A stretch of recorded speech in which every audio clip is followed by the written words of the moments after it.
आप सभी मेरे प्यारे दोस्तों को नमस्कार। मैं अरबाज स्वागत करता हूं आपका अपने YouTube चैनल इंजीनियर्स टोला पर। तो आज की इस वीडियो में हम लोग OBC NCL सर्टिफिकेट ऑनलाइन करने का प्रक्रिया सीखने वाले हैं, वो भी घर बैठे। तो ये वीडियो आपके लिए काफ़ी इंपॉर्टेंट रहने वाली है, वीडियो को अंत तक देखें। और दोस्तों, वीडियो पसंद आए तो वीडियो को लाइक और हमारे इस चैनल को दोस्तों सब्सक्राइब करना नहीं भूलिएगा। आपके एक सब्सक्राइब से मुझे काफ़ी सपोर्ट मिलता है। तो चलिए दोस्तों, वीडियो को स्टार्ट करते हैं और OBC NCL सर्टिफिकेट में क्या क्या डॉक्यूमेंट लगता है वो चीज को हम लोग सबसे पहले देख लेते हैं। तो सबसे पहले फॉर्म 8 आपको ये देख पा रहे हैं, ये एक शपथ पत्र है। अगर OBC NCL सर्टिफिकेट आप सेंट्रल लेवल पर बनाना चाहते हैं तो ये फॉर्म 8 है जो कि आपको फिल करके जमा करना। दूसरा जो सर्टिफिकेट आपको लगता है वो आपका कास्ट सर्टिफिकेट होता है। OBC NCL certificate basically BC EBC candidates के लिए बनाए जाते हैं। तो जो भी BC EBC से आते हैं उनको कास्ट सर्टिफिकेट बनवाना होगा पहले, तभी वो OBC NCL सर्टिफिकेट अप्लाई कर सकते हैं और ये आपका करंट होना चाहिए। उसके बाद अगर बात करें तो रेसिडेंस सर्टिफिकेट आपको लगता है और इनकम सर्टिफिकेट आपको लगता है। इनकम सर्टिफिकेट में आपको ध्यान ये रखना है कि इनकम सर्टिफिकेट का डेट जो है वो आपका करंट डेट में बना हुआ होना चाहिए। 1 साल से अधिक अगर इनकम सर्टिफिकेट का डेट हो जाता है तो आपका NCL सर्टिफिकेट रिजेक्ट कर दिया जाएगा। वहीं आप रेसिडेंस सर्टिफिकेट भी आपको करंट का ही रखना है, ज़्यादा बेहतर रहता है अगर रेसिडेंस भी करंट का अगर आप देते हैं तो। उसके बाद मेरे दोस्तों, आपको गूगल पर बेसिकली RTPS लिखना है और serviceonline.bihar.gov.in के वेबसाइट पे आ जाना है। आपके सामने कुछ इस प्रकार का ये RTPS का डैशबोर्ड दिखेगा। तो यहाँ पर जैसा कि आप देख पा रहे हैं, ऑनलाइन आवेदन दे। अगर आप इसका लैंग्वेज वगैरह चेंज करना चाहते हैं तो यहाँ पर आप इंग्लिश पर क्लिक कर सकते हैं, आपका लैंग्वेज जो है चेंज हो जाएगा। जनरल एडमिनिस्ट्रेशन डिपार्टमेंट पे आपको क्लिक करना है। क्लिक करने के बाद यहाँ पर आप देख पा रहे हैं issuance of non creamy layer certificate for the purpose of government of Bihar.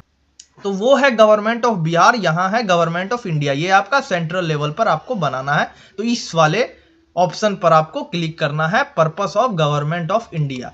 तो यहाँ पर जैसे ही आप क्लिक करेंगे मेरे दोस्तों, यहाँ पर 3 आपको ऑप्शन पूछ रहा है कि ब्लॉक लेवल पे बनाना चाहते हैं, सब डिविजनल लेवल पे बनाना चाहते हैं या डिस्ट्रिक्ट लेवल पे आपको ये बनाना है। तो ब्लॉक लेवल पे आप सबसे पहले इसको अप्लाई करिए और इस पर आपको क्लिक करना है।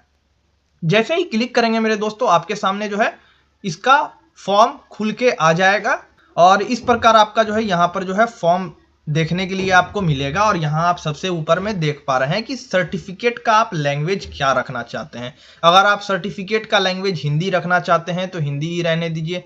वहीं अगर आप सर्टिफिकेट का लैंग्वेज इंग्लिश रखना चाहते हैं तो इंग्लिश पर आप क्लिक कर सकते हैं, ठीक है। उसके बाद यहाँ पर दोस्तों आपको अपना जेंडर फिलअप कर लेना है।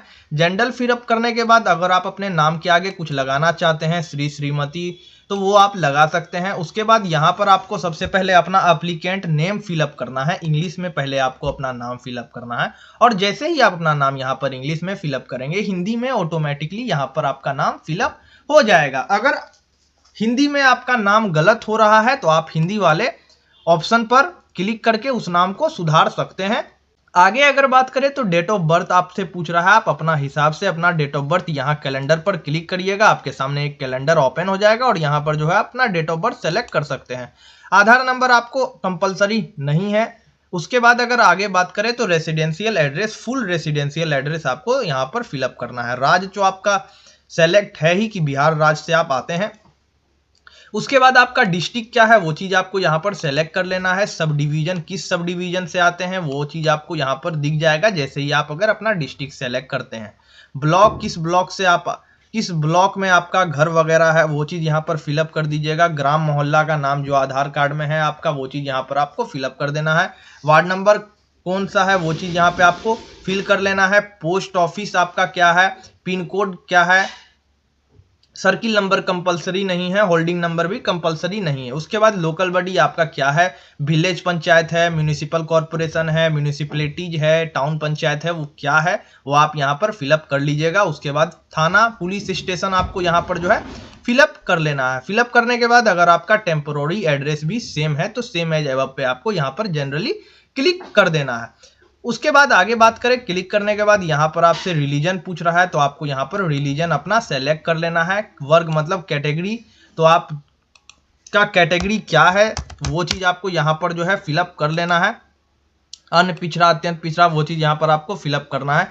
जाति आपका क्या है, तो वो आपके कास्ट सर्टिफिकेट में आपका जाति दिया हुआ रहेगा, तो वहां से आप किस जाति से बिलोंग करते हैं वो चीज यहाँ पर आपको फिलअप कर लेना है। जैसे ही आप इसको फिल करिएगा ना, वैसे ही जो है आप अगर सब कास्ट उस जाति में होगा तो शो हो जाएगा, अगर नहीं होगा तो नहीं शो होगा। सीरियल नंबर जो है ऑटोमेटिकली अपने फिल हो जाता है। आगे अगर बात करें तो पेशा क्या है आपका, आप छात्र हैं, बिजनेसमैन है, प्राइवेट सर्विस है, फार्मर है, क्या है वो चीज यहाँ पर अपना पेशा आपको डाल लेना है। उसके बाद दोस्तों आगे देखें तो अपने पिताजी का नाम यहाँ पर फिलअप करना है, इंग्लिश में भी और हिंदी में भी। उसके बाद पिताजी का कास्ट क्या है वो चीज आपको फिलअप करना है, तो पिताजी का कास्ट ऑब्वियसली सेम ही होगा। उसके बाद जो है नेम ऑफ मदर जो है आपको यहाँ पर फिलअप कर लेना है, माताजी का नाम। हस्बैंड का नाम कंपलसरी नहीं है, अगर जो फीमेल कैंडिडेट विवाहित है तो अगर वो अपने हस्बैंड का नाम डालना चाहते हैं तो वो डाल भी सकते हैं। उसके बाद यहाँ पर सबसे कंपलसरी ये है कि आपको अपना ईमेल आईडी, जो आपका एक एक्टिव ईमेल आईडी है, वो चीज यहाँ पर आपको फिलअप करना है। मोबाइल नंबर यहाँ पर आपको मेरे दोस्तों फिलअप करना है। मोबाइल नंबर दोस्तों जैसे ही आप फिलअप करेंगे यहाँ पर आपको ओटीपी आपके मोबाइल पर प्राप्त हो जाएगा, और उस ओटीपी को यहाँ पर जैसे ही इंटर करेंगे और वैलिडेट पे क्लिक करने के बाद जो है वेरीफाई आप कर सकते हैं, आपका जो है मोबाइल नंबर वेरीफाई हो जाएगा। यहाँ पर जो है उसके बाद जो है यहाँ पर अभिभावक पति पिता की स्थिति के बारे में पूछा जा रहा है, तो यहाँ पर आप कंपलसरी नहीं है ये चीज फिलअप करना, लेकिन अगर आप फिलअप करना चाहते हैं तो आप फिलअप कर सकते हैं। उसके बाद जो है यहाँ पर कंपलसरी ये है कि वार्षिक आय आपकी क्या है, या आपके पिताजी की जो वार्षिक आय है वो क्या है, वो चीज यहाँ पर आपको फिलअप कर लेना है। कृषि से आया है कि व्यवसाय से आया है या नौकरी से आया है, जिस किसी से भी आपका आय है, आपके फैमिली का आय है, वो आपको यहाँ पर फिलअप कर लेना है। और याद रहे ओबीसी एनसीएल सर्टिफिकेट के लिए आपका आय जो है लगभग 3 लाख रुपए से कम होना चाहिए। आगे अगर बात करें तो क्या आप कर भुगतान करते हैं, अगर करते हैं तो हाँ डालना है, और नहीं करते हैं तो नहीं डालना है। और अगर कर रहे हैं दोस्तों तो आपको जो है पिछले 3 साल का जो है विवरण यहाँ पर देना पड़ेगा, ठीक है। उसके बाद यहाँ अगला ऑप्शन में इंपॉर्टेंट ये है कि क्या आप संपत्ति कर के अंतर्गत है, क्या आपका जो संपत्ति है वो कर के अंतर्गत है। अगर ऐसा है तो हाँ करिएगा। उसके बाद जो है अगर है तो आपको पूर्ण विवरण देना पड़ेगा, ठीक है मेरे दोस्तों। अगर नहीं है तो नहीं वाले ऑप्शन पर आप क्लिक कर सकते हैं। आगे अगर देखें तो यहाँ पर जो है आप जो जो सर्टिफिकेट अटैच करना चाहते हैं उस पर आपको बेसिकली यहाँ पर क्लिक कर देना है। वहीं अगर आप जो है टैक्स फाइल रिटर्न करते हैं, टैक्स भरते हैं, तो यहाँ पर जो है आपको टैक्स का जो है पीडीएफ वगैरह अटैच करना पड़ेगा। वहीं संपत्ति का कर भी अगर आप देते हैं तो यहाँ पर प्रॉपर्टी टैक्स रिटर्न भी आपको फाइल अटैच करना पड़ेगा, तो ठीक है। लेकिन अगर आप ये दोनों नो कर देते हैं तो यहाँ पर आपको जो है फॉर्म 8 आवेदक, वही स्वयं शपथ पत्र जो मैंने दिखाया वो, उसके बाद निवास प्रमाण पत्र, जाति प्रमाण पत्र और आय प्रमाण पत्र, ये सारी डॉक्यूमेंट्स आपको अटैच करनी है। उसके बाद आई एग्री पर क्लिक करना है। आई एग्री पर क्लिक करेंगे, यहाँ पर ऑटोमेटिकली फिल हो जाएगा। जैसे ही आप एड्रेस फिलअप करेंगे, ये आपको फिलअप नहीं करना है।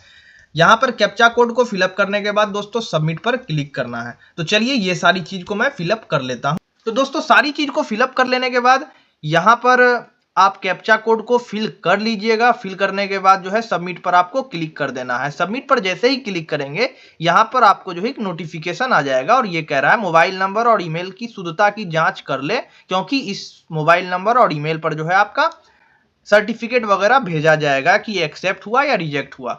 तो वो चीज आपको ओके कर लेना है। ओके कर लेने के बाद दोस्तों मैं आपको एक जानकारी और दे देता हूं कि हो सकता है आप मोबाइल नंबर जैसे ही वेरीफाइड करेंगे तो आपका जो है माउस काम करना बंद कर देगा। तो उस केस में आप क्या करेंगे, आप अपने टैब बटन से जो है काम ले सकते हैं। टैब बटन क्लिक करके जो है आप आगे पीछे कर सकते हैं।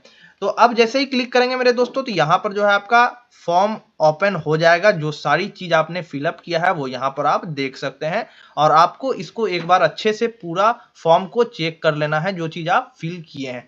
चेक कर लेने के बाद यहाँ पर नीचे में अटैच एनेक्सर आपको दिख रहा है, इस अटैच एनेक्सर पर क्लिक करना है, और जो भी डॉक्यूमेंट आपने टिक लगाया है वो सारी डॉक्यूमेंट अब आपको यहाँ पर अटैच कर लेनी है। तो अटैच एनेक्सर पे जैसे ही क्लिक करेंगे तो यहाँ पर सबसे ऊपर में कास्ट सर्टिफिकेट आपको अटैच करने के लिए कह रहा है। तो यहाँ पर सेलेक्ट पर क्लिक करके जाति प्रमाण पत्र टाइप करेंगे और डॉक्यूमेंट का फॉर्मेट जो है वो आपका 200 केबी से कम का होना चाहिए, ये मैं आपको बता देता हूं। अगर 200 केबी से ज्यादा हुआ तो आपका फॉर्म जो है ये अटैच नहीं करेगा और नहीं करने के वजह से आपका जो है ये ओबीसी एनसीएल रिजेक्ट कर दिया जाएगा। तो ये चीज आप जानकारी अपने दिमाग में रखिएगा।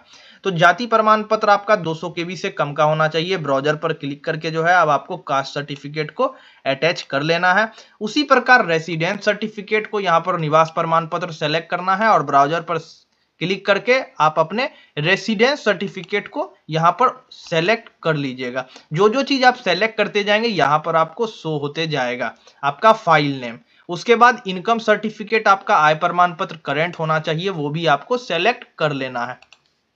यह भी आपका 200 केबी से कम का होना चाहिए। शपथ पत्र जो आपको मैं फॉर्म 8 दिखाया था, ये वाला फॉर्म 8 को आपको फिल कर लेना है। फिल करने के बाद जो है इसका फोटो खींच के पीडीएफ बना के 200 केबी से कम का पीडीएफ होना चाहिए और उस पीडीएफ को यहाँ पर अटैच कर लेना है। फॉर्म 8 स्वयं शपथ पत्र ब्राउजर पर क्लिक करके वो भी फाइल आपको यहाँ पर सेलेक्ट कर लेना है मेरे दोस्तों। उसके बाद दस्तावेज में आप जो है आधार कार्ड दे दीजिएगा। आधार कार्ड भी आपका 200 केबी से कम का होना चाहिए। तो ये सारी चीज को सेलेक्ट कर लेने के बाद यहाँ सेव एनेक्जर पर आपको क्लिक करना है मेरे भाई। जैसे ही सेव एनेक्जर पर आप क्लिक करेंगे आपका जो है सारा डॉक्यूमेंट अपलोडेड ले लेगा। अब जो है ये वेरीफाइड करेगा और वेरीफाइड करने के बाद जो है आपके सामने कुछ इस प्रकार का फॉर्म लास्ट पेज ओपन हो जाएगा। यहाँ पर आप जैसा कि देख पा रहे हैं एनेक्जर लिस्ट जो दस्तावेज आपने जमा किया है, जाति प्रमाण पत्र, निवास प्रमाण पत्र, आय प्रमाण पत्र, फॉर्म 8 स्वयं शपथ पत्र और आधार कार्ड। तो ये सारी चीज को आपको पुनः फिर से एक बार अगर चेक करना चाहते हैं, डाउट वगैरह है तो चेक कर लीजिएगा। चेक कर लेने के बाद मेरे दोस्तों सबमिट पर आपको क्लिक कर देना है। तो जैसे ही आप सबमिट पर क्लिक करेंगे मेरे दोस्तों यहाँ पर आपको जो है रिसीविंग मिल जाएगा और ये रिसीविंग को आपको डाउनलोड कर लेना है। और यहाँ पर ओबीसी एनसीएल के लिए 21 कार्य दिवस लगता है। 21 कार्य दिवस में आपका ओबीसी एनसीएल सर्टिफिकेट बनेगा या रिजेक्ट होगा वो यहाँ पर आपको दिख जाएगा। तो अब ये तो हो गया आपका ऑनलाइन, ये रिसीविंग आपको मिल गया।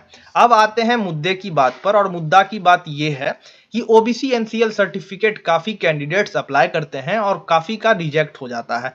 तो ये रिजेक्ट ना हो उसके लिए अब आपको करना क्या होगा कि कुछ पैसे खर्चे करने पड़ेंगे और खर्चे करने के बाद जो है आप डायरेक्ट चल जाइएगा ब्लॉक में। वहां पर अगर कोई दलाल वगैरह आपको दिखता है तो उसको पकड़ लेना है, उससे अपना ओबीसी एनसीएल सर्टिफिकेट का काम करवाना है। तो दोस्तों ऑफिशियल और अनऑफिशियल तरीके से हमारे बिहार में काम करना पड़ता है, तो ये भी आपको अपने दिमाग में रखना है। तो चलिए दोस्तों, आई होप आपके सारे डाउट्स क्लियर हो चुके होंगे। आप ओबीसी एनसीएल सर्टिफिकेट इस प्रकार बना सकते हैं दोस्तों। और आज की इस वीडियो को यहीं पर समाप्त करते हैं। मिलते हैं दोस्तों अगली वीडियो में, तब तक के लिए जय हिंद।